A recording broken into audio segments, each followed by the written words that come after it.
ఇలాగే రాజకీయంగా ఎంతో పలుకుబడి ఉన్నవాళ్ళు మా అదృష్టం కొద్దీ మా ఇంటి అల్లుడయ్యారు.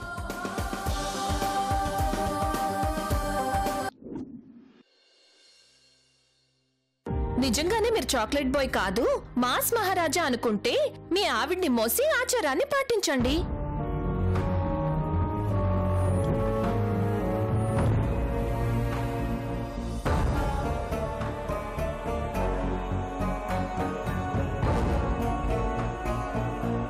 బాబు మీకు అంత ఇబ్బంది అయితే వదిలే బాబు.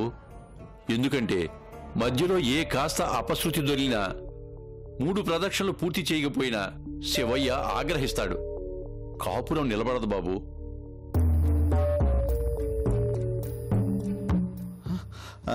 ఏమన్నారు?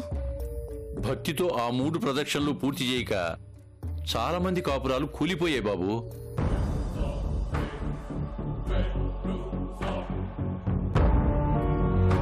ప్రదక్షిణాలు సరిగ్గా చేయకపోతే కాపురం మటాషా. వావ్, మనకు కావాల్సింది అదే కదా. ఓ రౌండ్ తిరిగి 2వ రౌండ్కి తడేలు మంది దాన్ని వదిలేస్తా అంతే. మామయ్య గారు బాధపడకండి, నేనుండగా అలా జరగనిస్తానా? అయినా మీరంతా చెప్పింది మా మంచికే కదా. నేను మీనాక్షిని ఎత్తుకుని మోస్తాను, ఆచారం పాటిస్తాను.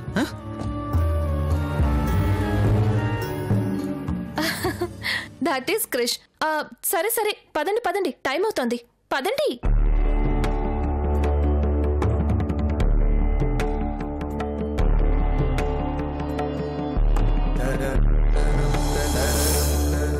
అయ్యా, అందరూ దేవుడికి దండం పెట్టుకోండి.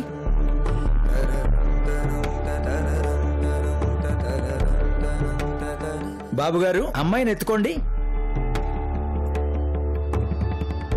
క్రిష్ గారు, ఆ 3 ప్రదక్షిణాలు సక్సెస్ఫుల్ గా పూర్తి చేసి మీరు చాక్లెట్ బాయ్ కాదు ఛాంపియన్ బాయ్ అని ప్రూవ్ చేసుకోవాలి. ఓకే? చూస్తారుగా నా స్టామినా. అయితే ఎత్తుకోండి. ముందు నుయ్యి వెనుక గొయ్యి అంటే ఇదేనా? అవును బాబు, ఎత్తుకో బాబు, ఎత్తుకోండి. ఆలోచించుకో, ఎత్తుకో.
వావ్, 1 రౌండ్ పూర్తయింది.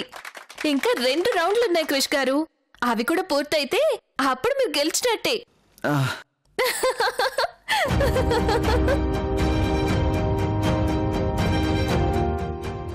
సార్, ఏంటి కష్టంగా ఉందా? అబ్బే, చాలా సమ్మగా ఉంది. నాకు అర్థమవుతుంది సార్. నా బరువు మోయడం మీకు ఇబ్బంది కాదు, కానీ నన్ను ఎత్తుకోవడమే మీకు ఇబ్బందిగా ఉంది. అంతే కదా సార్? చాలా గొప్ప విషయం తెలుసుకున్నాం. కానీ ఇంత కష్టమైనా మీకు నన్ను ఎత్తుకోవడం ఇష్టం లేకపోయినా మా వాళ్ళ కోసం నటిస్తున్నందుకు చాలా సంతోషంగా ఉంది. Thank you sir. అతిగా ఆనందపడిపోకు, ఇంకో రౌండ్ తెలుస్తుంది నీకేం జరగబోతుందో.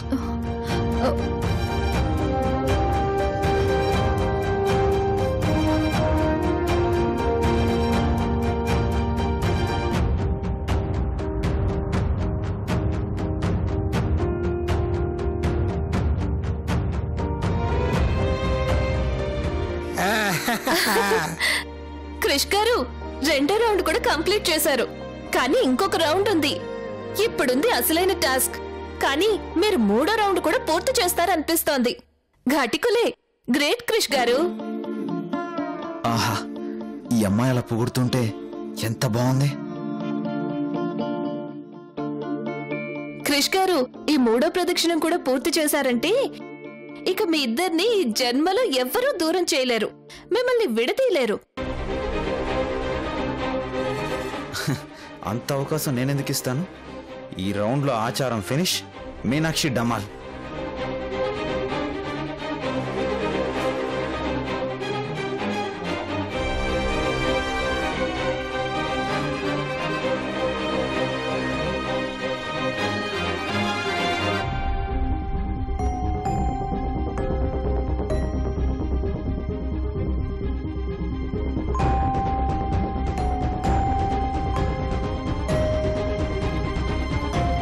ఇప్పుడు చూడు.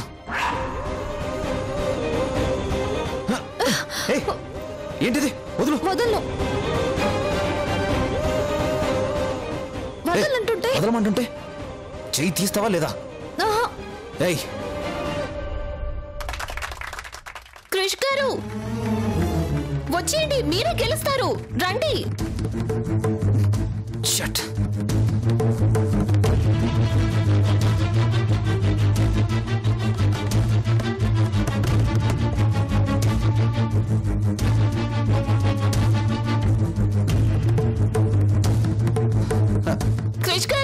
క్రిష్ గారు వచ్చేయండి. క్రిష్ గారు కమాన్, వచ్చేయండి వచ్చేయండి వచ్చేయండి, మీరే గెలుస్తారు.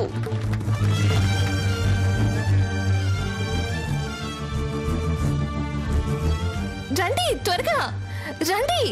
అయ్యో రండి.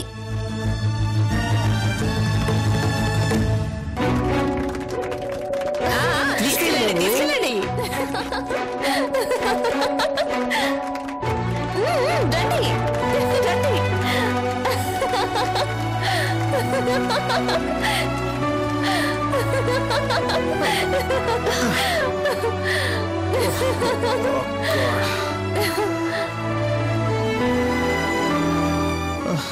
బాబు, ఏమో అనుకున్నాను. అమ్మాయి మీద ప్రేమ నీకు చెప్పలేనంతుంది. ఎంత ప్రేమ లేకపోతే మాత్రం ఇంత అవలేలుగా మోస్తాడా? క్రిష్ గారు really you are a champion boy. Thanks.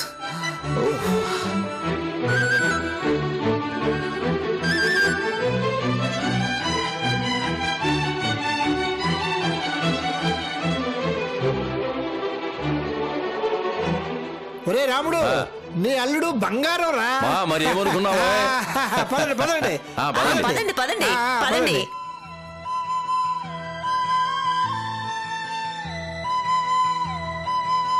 Meenakshi గారు, మీ ఆయన మీ ఇద్దరి మధ్య అనుబంధం ఎంతుందో ఈ ప్రదక్షిణాలే రుజువు చేశాయి. గౌతమి, దీనంతటికీ కారణం నువ్వే. నేనా? నేనేం చేశాను? నువ్విలా ఆయన్ని అంతగా రెచ్చగొట్టకపోతే ఇంత చేసేవారు కాదు. థ్యాంక్స్ గౌతమి. ఇందులో నేను చేసిందేముంది? క్రిష్ గారికి మీ మీద ప్రేమ ఉంది. ఆ ప్రేమే మిమ్మల్ని నడిపిస్తుంది. థ్యాంక్స్ గౌతమి. స్నేహితుల మధ్య థ్యాంక్స్లుండవు. వెళ్దామా?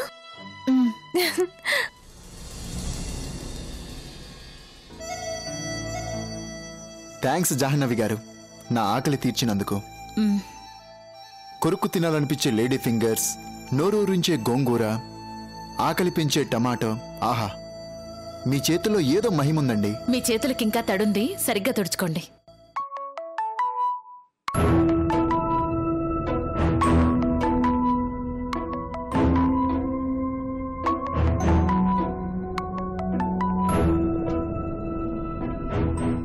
ఏదేమైనా మీలాంటి వాళ్ళ చేతి వంట తినాలంటే పోయిన జన్మలో ఎంతో పుణ్యం చేసుకుని ఉండాలి.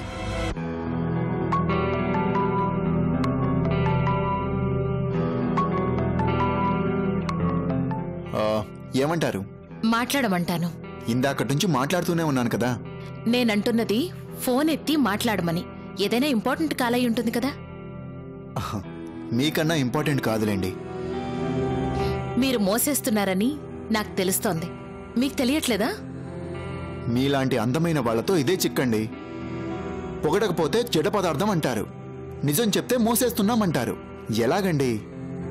మీరిలా మాట్లాడితే మాలాంటి అభిమానులు హట్టయిపోరు?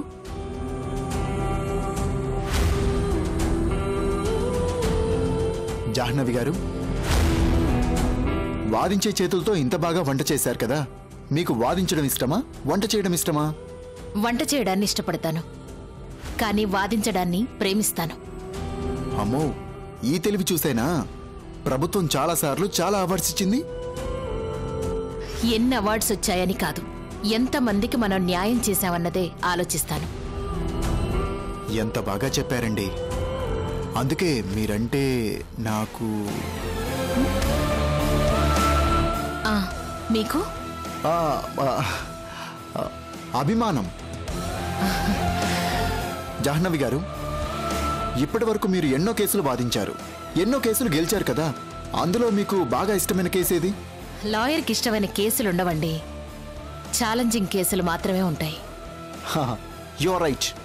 మట్టి బుర్ర, రాంగ్ క్వశ్చన్ చేశాను. మరి మీరు ఛాలెంజింగ్ గా తీసుకున్న కేసు ఏంటి?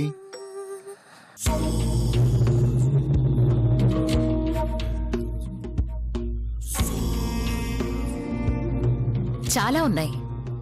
పాత బస్తీలో అన్వర్ భాయ్ ల్యాండ్ కేసు, సనత్ నగర్లో శ్రీజ రేప్ కేసు, గాంధీనగర్లో రిపోర్టర్ కేసు, ఇలాగా చాలా ఉన్నాయి. ఓ, శ్రీజ అనే అమ్మాయిని రేప్ చేశారా? క్రూరంగా చేసిన వాళ్లంతా పెద్ద మనుషుల కొడుకులు. సాక్ష్యాల్ని తారుమారు చేయాలని చూశారు. మరి మీరేం చేశారు? సాక్ష్యాలతో సహా నిరూపించి వాళ్ళని జైలుకు పంపించాను. వావ్, మీరు చాలా గ్రేట్ అండి. ఏదో రిపోర్టర్ కేసు అన్నారు, అది కూడా ఇలాంటిదేనా? నో, అది మిస్సింగ్ కేస్. మిస్సింగ్ కేసా?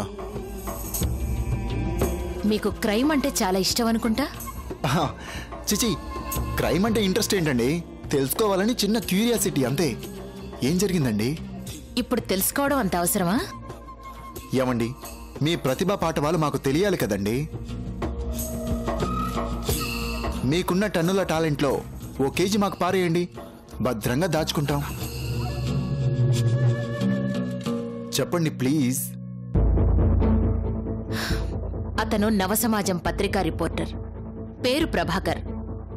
Very sincere. ఈ హైదరాబాదులో పెద్ద మనుషులుగా చలామణి అవుతూ ఎన్నో అసాంఘిక కార్యకలాపాలు చేసేవాళ్లున్నారు. అందులో పాపిరెడ్డి ఒకడు.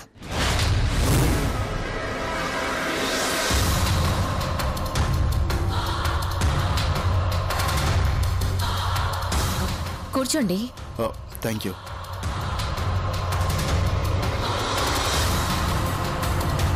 అతని ఇల్లీగల్ బిజినెస్లకు సంబంధించి వాళ్ల పత్రికలో రాయడమే కాకుండా ఎన్నో సాక్ష్యాలు సంపాదించాడు. కానీ కొన్నాళ్లకే ఆ రిపోర్టర్ కనిపించకుండా పోయాడు. ఏమయ్యాడో తెలీదు.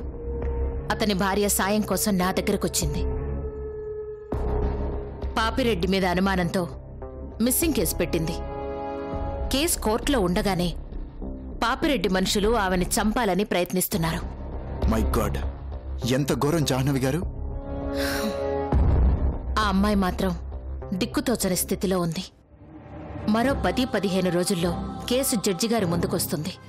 అందుకే నాకు ఈ కేసు ఛాలెంజింగ్గా మారింది. మరి ఆ రిపోర్టర్ తయారు చేసిన ఫైల్ ఎక్కడుందండి? అదేనండి, ఆ ఫైల్ ఉంటే కోర్టులో జడ్జి గారి ముందు పెట్టి వాళ్ళకి శిక్ష పడేలా చేయొచ్చు కదా. ఫైలు లేదు, సాక్ష్యాలు లేవండి. ఏంటి ఏమంటున్నారు? అతను తయారు చేసిన ఫైల్ మాత్రం ఉంది, కానీ నా దగ్గర లేదు. ఎక్కడుందో తెలీదు. ఫైల్ లేకపోవడం ఏంటండి? అదే కదా సమస్య. ఆ ఫైలే ఉంటే ఈ పాటికి ఆ రిపోర్టర్ జాడ తెలిసేది. ఎలాగైనా ఈ 15 రోజుల్లో కావలసిన సాక్ష్యాలు సంపాదించడానికి ప్రయత్నిస్తాను. ఒకవేళ ఏ సాక్ష్యాలు దొరకకపోతే? కేసు నిలబడదు. సరైన సాక్ష్యాధారాలు లేకపోతే కేసు కొట్టేస్తారు.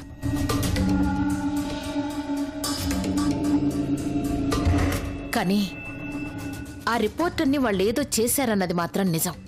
ఎందుకంటే రిపోర్టర్ వైఫ్ తన భర్త కనిపించకుండా పోవడానికి పాపిరెడ్డే కారణమని బలంగా నమ్ముతోంది. అందుకే కేసు పెట్టింది. అవును, ఇప్పుడు ఆ రిపోర్టర్ వైఫ్ ఎక్కడుంది? అంటే అలాంటి క్రిమినల్ మీద కేసు పెట్టింది కదా, వాళ్ళు ఊరుకుంటారా? ఆమెను ఏదైనా చేస్తే అందుకని అడిగాను. అలా జరగదు. ఆ అమ్మాయి చాలా సేఫ్ ప్లేస్లో ఉంది. ఎక్కడండి?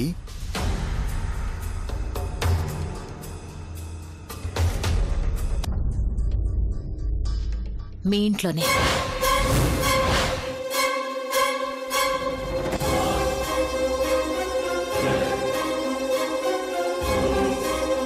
మా ఇంట్లోనా? అవును. మీకు అనుమానం రాలేదు కదూ? మా ఇంట్లో ఎవరండి? కరుణ. కరుణ? నమ్మలేకపోతున్నాను. Really you are great. Thanks. మొత్తానికి ఈరోజు మీరేంటో తెలిసింది. వస్తాను. మంచిది. కడుపు నిండా తిండి పెట్టారు, కళ్ళ కట్టినట్లు క్రైమ్ స్టోరీ చెప్పారు. థ్యాంక్స్.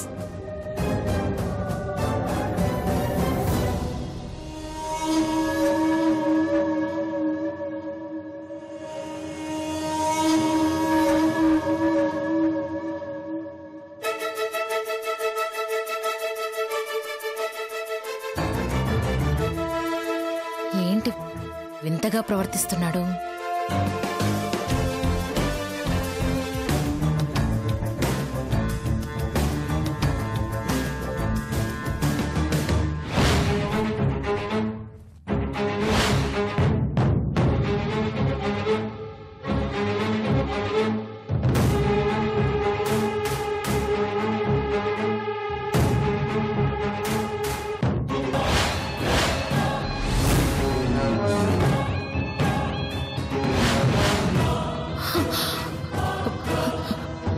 వీడు పాపిరెడ్డి.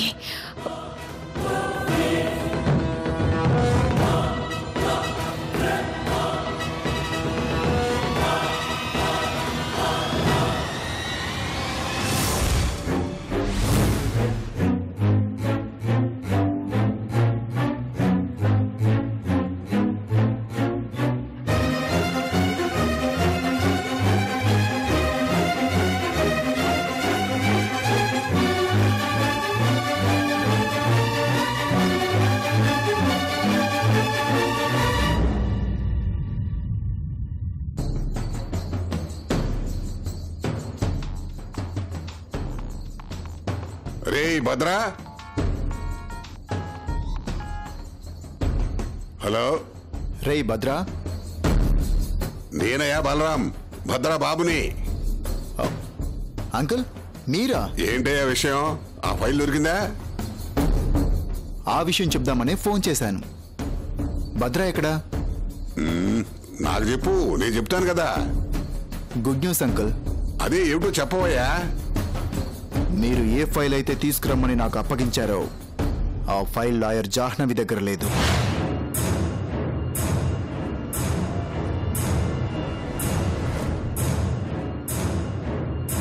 నారాయణ నారాయణ, లేదా? కంగారేం పడకండి అంకుల్. ఫైల్ లేదంటే కంగారు పడక డాన్స్ చేస్తానంటాయా? అంకుల్, సాక్ష్యాలుంటే కదా ఫైల్ ఉండటానికి. సాక్ష్యాలు లేవా? అవును, మిమ్మల్ని అనుమానిస్తున్నారే తప్ప మీరే ఆ మర్డర్ చేశారని ఫిక్స్ అవ్వలేదు.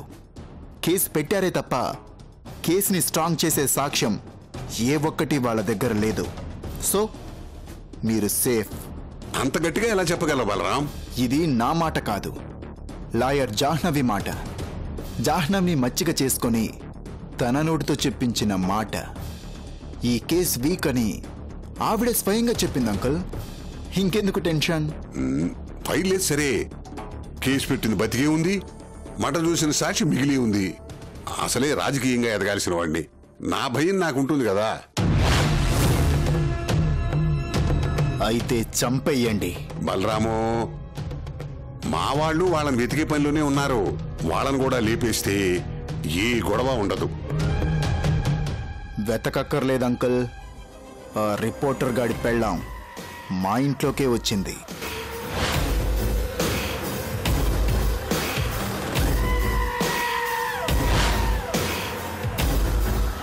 ఏమిటి ఏమన్నావు? అది మీ ఇంట్లో ఉందా? ఆ లాయర్ ప్లాన్తో మా ఇంట్లో పెట్టింది.